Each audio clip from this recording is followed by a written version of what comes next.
2014 पासून आज 2026 पर्यंत आरबीआयने तब्बल 78 बँकांचे लायसन्स कायमचे रद्द केले आहेत आणि दुर्दैवाची गोष्ट म्हणजे यातल्या एका बँकेत माझं स्वतःचं देखील खातं होतं।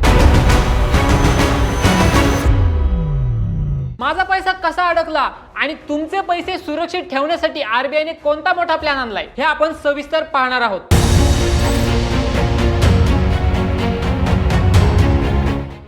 जर तुमच्या किंवा तुमच्या वडिलांच्या बँक खात्यात 5 लाख रुपयांपेक्षा जास्त रक्कम जमा असेल तर हा व्हिडिओ तुमच्यासाठी अत्यंत महत्त्वाचा आहे, त्यामुळे व्हिडिओ शेवटपर्यंत नक्की पहा।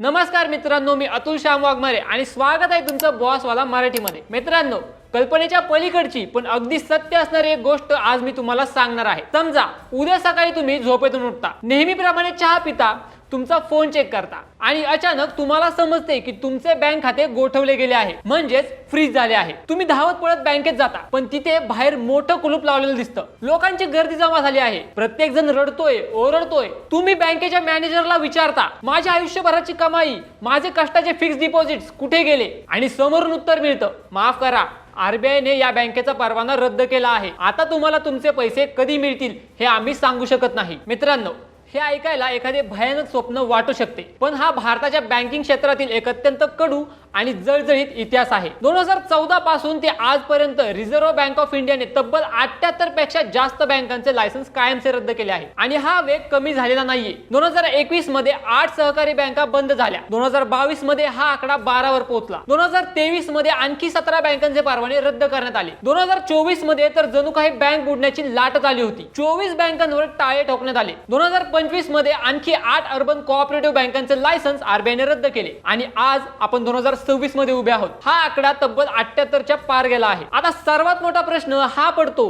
की आरबीआय एवढी मोठी आणि कठोर कारवाई का करत आहे? आणि त्याहूनही महत्त्वाचा प्रश्न, जर तुमचे पैसे एखाद्या स्थानिक सहकारी बँकेत जमा असतील, तुमच्या कुटुंबाची एफडी असेल, तर तुमच्या पैशांचं काय होणार? तुमचे कष्टाचे पैसे खरोखर सुरक्षित आहेत का? चला आजच्या या व्हिडिओमध्ये भारताच्या बँकिंग संकटामागचं संपूर्ण सत्य अतिशय सोप्या भाषेत आपण समजून घेऊया। मग विषयाला सुरुवात तर करूयाच, पण त्यापूर्वी तुम्ही जर या चॅनलवर नवीन असाल तर चॅनलला सबस्क्राइब करा आणि बेल आयकॉन दाबायला विसरू नका। आता आपण त्या प्रश्नाचं उत्तर शोधूया जो तुमच्या आणि माझ्या थेट खिशाशी जोडलेला आहे। जेव्हा आरबीआय एखाद्या बँकेचं लायसन्स रद्द करते, तेव्हा तुमच्या चालू खात्यातील म्हणजे सेव्हिंग अकाउंट मधील शिल्लक आणि तुमच्या एफडीचे काय होते याचे एका ओळीत उत्तर द्यायचं झालं तर तुमचे पैसे सुरक्षित आहेत, पण फक्त एका विशिष्ट मर्यादेपर्यंत। जेव्हा एखादी बँक पूर्णपणे बंद पडते किंवा लिक्विडेशन मध्ये जाते, तेव्हा आरबीआयची एक उपकंपनी तिथे धावून येते। या संस्थेचं नाव आहे DICGC, म्हणजेच deposit insurance and credit guarantee corporation. सध्याच्या कायद्यानुसार प्रत्येक ठेवीदाराला जास्तीत जास्त 5 लाख रुपयांपर्यंतचा विमा मिळतो, यामध्ये मुद्दल आणि व्याज या दोन्ही गोष्टींचा समावेश असतो। चला हे आपण एका अगदी सोप्या उदाहरणाने समजून घेऊया, जेणेकरून तुमच्या मनात कोणतीही शंका राहणार नाही। पहिली केस पाहूया। समजा तुमचे एका सहकारी बँकेत बचत खाते आहे, ज्यामध्ये 2 लाख रुपये आहेत आणि त्याच बँकेत तुम्ही 2 लाख रुपयांची एफडी देखील केली आहे, म्हणजेच तुमचे एकूण 4 लाख रुपये जमा आहेत। आता जर ती बँक बुडाली तर तुम्हाला तुमचे संपूर्ण 4 लाख रुपये परत मिळतील, कारण ही रक्कम 5 लाखांच्या मर्यादेच्या आत आहे। आता दुसरी बाजू बघूया। समजा तुम्ही त्याच बँकेत 15 लाख रुपयांची मोठी एफडी करून ठेवली आहे। आता जर ती बँक बंद पडली तर DICGC तुम्हाला कायद्यानुसार फक्त आणि फक्त 5 लाख रुपये देईल। मग उरलेल्या 10 लाख रुपयांचं काय? मित्रांनो, ते 10 लाख रुपये कायदेशीररित्या अडकून पडतात। आता हे उरलेले पैसे कधी मिळतात? जेव्हा त्या बँकेचा लिक्विडेटर बँकेच्या मालमत्तेची विक्री करेल, बँकेने दिलेली जुनी कर्जे वसूल करेल आणि त्या वसुलीतून पैसे शिल्लक राहतील, तेव्हाच तुम्हाला ते पैसे मिळतील। पण इतिहास साक्षी आहे की ही प्रक्रिया पूर्ण होण्यासाठी वर्षानुवर्षे, कधी कधी तर दशके निघून जातात आणि बऱ्याच प्रकरणांमध्ये सामान्य ठेवीदारांना 5 लाखांच्या वरची रक्कम कधीच पूर्णपणे परत मिळत नाही। इथं आणखी एक गोष्ट महत्त्वाची आहे, ती तुम्ही समजून घेतली पाहिजे, जी अनेक लोक चुकतात। हा 5 लाख रुपयांचा विमा प्रति बँक लागू असतो, प्रति शाखा नाही। बऱ्याच लोकांना असा भ्रम असतो, मी एकाच बँकेच्या वेगवेगळ्या 4 शाखांमध्ये 5-5 लाख रुपयांच्या एफडी करतो, म्हणजे माझे 20 लाख रुपये सुरक्षित राहतील। मित्रांनो, ही खूप मोठी चूक आहे। जर बँक एकच असेल आणि तिच्या शाखा वेगवेगळ्या असतील, तरीही तुमचे नाव आणि कस्टमर आयडी एकच असल्यामुळे तुमची एकूण विम्याची मर्यादा 5 लाख रुपयांवरच मर्यादित राहील। आणि हो, जर तुम्ही वेगवेगळ्या बँकांमध्ये, उदाहरणार्थ एक एफडी बँक ए मध्ये आणि दुसरी एफडी बँक बी मध्ये अशा प्रकारे पैसे ठेवले तर दोन्ही बँकांमध्ये तुम्हाला प्रत्येकी 5-5 लाख रुपयांचे संरक्षण मिळते. जेव्हा आपण बँक बुडण्याबद्दल किंवा आर्थिक संकटाबद्दल ऐकतो तेव्हा आपल्या डोळ्यांसमोर 2008चे जागतिक मंदीचे संकट किंवा अमेरिकेतील मोठ्या बँकांचे कोसळणे उभे राहते. पण आपल्या भारतात आपल्या अगदी शेजारी एक सायलेंट बँकिंग क्रायसिस म्हणजे छुपा बँकिंग पूर आला आहे, जो हळूहळू स्थानिक बँकांचा पाया पोखरतो आहे. संसदेत सादर करण्यात आलेल्या अधिकृत आकडेवारीनुसार आरबीआयने बंद केलेल्या बँकांमध्ये सर्वाधिक संख्या ही अर्बन कोऑपरेटिव्ह बँकांची आहे. आणि सर्वात धक्कादायक बाब म्हणजे हे संकट संपूर्ण भारतात सारखे पसरलेले नाही, तर काही विशिष्ट राज्यांमध्ये याचा प्रकोप खूप जास्त आहे. आणि या यादीत आपले महाराष्ट्र राज्य दुर्दैवाने पहिल्या क्रमांकावर आहे. संपूर्ण देशात जितक्या बँकांचे परवाने रद्द झाले त्यापैकी एकट्या महाराष्ट्रात जवळपास 36 बँका बंद पडल्या आहेत. म्हणजेच एकूण क्लोजर्सच्या तब्बल 46% पेक्षा जास्त वाटा एकट्या महाराष्ट्राचा आहे. यानंतर उत्तर प्रदेशमध्ये 14 बँका आणि कर्नाटकमध्ये 8 बँका बंद झाल्या. गुजरात, राजस्थान, आसाम, आंध्र प्रदेश आणि केरळ या राज्यांमध्येही अनेक स्थानिक बँकांना टाळे लागले आहेत. आता मी तुम्हाला आणखीन एक असा डेटा सांगणार आहे जो ऐकून तुमचे डोळे पांढरे होतील. वित्त मंत्रालय आणि DICGC च्या अधिकृत अहवालानुसार संपूर्ण भारतात बँका बुडाल्यानंतर ग्राहकांनी जे विम्याचे दावे केले त्यापैकी तब्बल 97% दावे एकट्या सहकारी बँकांमधून आले आहेत. कमर्शियल बँका जसे की SBI किंवा HDFC बुडण्याचे प्रमाण नगण्य आहे. लहान ठेवीदारांचे पैसे वाचवण्यासाठी DICGC ने आतापर्यंत 16,000 कोटी रुपयांपेक्षा जास्त रक्कम क्लेम सेटलमेंट म्हणून दिली आहे. पण जरा विचार करा त्या मध्यमवर्गीय कुटुंबाचा ज्यांनी आपल्या पेन्शनचे पैसे किंवा कष्टाचे लाखो रुपये 5 लाखांच्या मर्यादेपेक्षा जास्त ठेवले होते, त्यांचे कोट्यवधी रुपये आज या बँकांमध्ये कायमचे अडकले आहेत किंवा नष्ट झाले आहेत. आता तुमच्या मनात एक साहजिकच प्रश्न येईल की भाऊ फक्त सहकारी बँकाच का बुडत आहेत?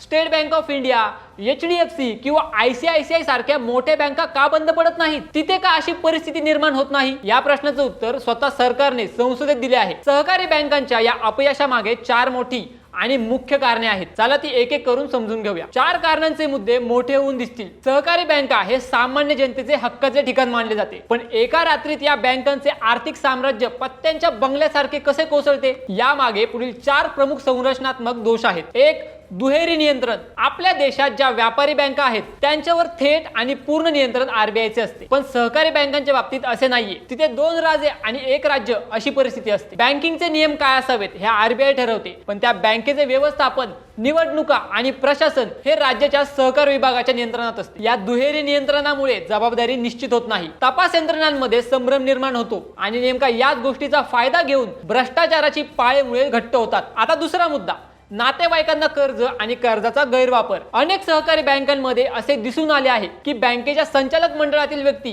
किंवा त्यांच्या ओळखीच्या राजकीय वजन असलेल्या लोकांना कोट्यवधी रुपयांची कर्ज दिली जातात, तीही कोणतीही योग्य तारण मालमत्ता किंवा कागदपत्रांची पडताळणी न करता. याचे सर्वात मोठे आणि जिवंत उदाहरण म्हणजे PMC बँक संकट. PMC बँकेच्या काही वरिष्ठ अधिकाऱ्यांनी HDIL नावाच्या एकाच रिअल इस्टेट कंपनीला तब्बल 6,500 कोटी रुपयांचे बेकायदेशीर कर्ज दिले आणि ते RBIच्या सॉफ्टवेअर पासून लपवून ठेवले. जेव्हा हा घोटाळा उघडकीस आला तेव्हा 11,600 कोटी रुपयांहून अधिक ठेवीदारांचे पैसे अडकले होते. सामान्य जनता रस्त्यावर आली. दुर्दैवी बाब म्हणजे मित्रांनो, माझंही खातं याच बँकेत होतं. आता पुढचा तिसरा मुद्दा बघूया, राजकीय हस्तक्षेप. आपल्याला माहितच आहे की ग्रामीण आणि निमशहरी भागात सहकारी बँका हा स्थानिक राजकारणाचा कणा असतात. अनेक बँकांचे चेअरमन किंवा संचालक हे कोणत्या ना कोणत्या राजकीय पक्षाशी जोडलेले असतात. त्यामुळे कर्ज मंजुरी देताना ग्राहकाची कर्ज परतफेडीची क्षमता न पाहता त्याचे राजकीय वजन पाहिले जाते. साहजिकच ही कर्जे कधीच परत येत नाहीत आणि त्यांचे रूपांतर non performing asset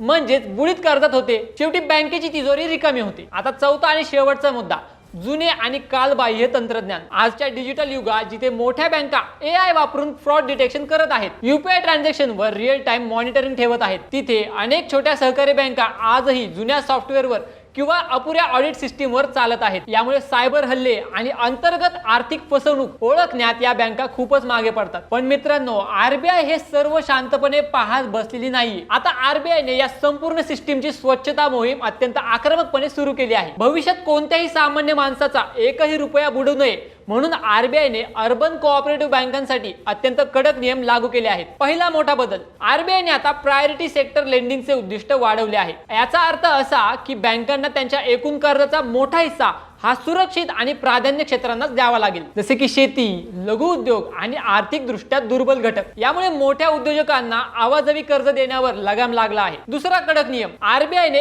exposure limit निश्चित केले आहेत. म्हणजेच कोणतीही सहकारी बँक आता एखाद्या सिंगल बॉरोअरला म्हणजेच एकाच व्यक्तीला किंवा एकाच व्यावसायिक ग्रुपला त्यांच्या मर्यादेपेक्षा जास्त मोठे कर्ज देऊ शकत नाही. पीएमसी बँकेसारखा घोटाळा पुन्हा होऊ नये म्हणून कर्जांचे छोटे छोटे तुकडे करून ते सर्वसामान्य लोकांना देण्याचे बंधन घालण्यात आले आहे. रिझर्व्ह बँकेचा संदेश अगदी स्पष्ट आणि कडक आहे. तुमचे गव्हर्नन्स सुधारा, भ्रष्टाचार थांबवा, आर्थिक शिस्त पाळा, नाहीतर थेट गाशा गुंडाळा. व्हिडिओच्या शेवटी एक सजग नागरिक आणि ठेवीदार म्हणून तुम्ही काय केलं पाहिजे हा सर्वात महत्त्वाचा सल्ला आहे. अनेक सहकारी बँका ग्राहकांना आकर्षित करण्यासाठी राष्ट्रीयकृत बँकांच्या तुलनेत 1 ते 2% जास्त व्याजदर ऑफर करतात. ज्येष्ठ नागरिकांना तर आणखीन जास्त व्याज दिले जाते. पण मित्रांनो, फायनान्सचा एक सुवर्ण नियम नेहमी लक्षात ठेवा, हायर रिटर्न्स हायर रिस्क. म्हणजेच जितके जास्त व्याज तितकीच जास्त जोखीम. जर तुमचे पैसे सध्या एखाद्या स्थानिक सहकारी बँकेत असतील तर उद्याच जाऊन खालील गोष्टी नक्की तपासा. 1.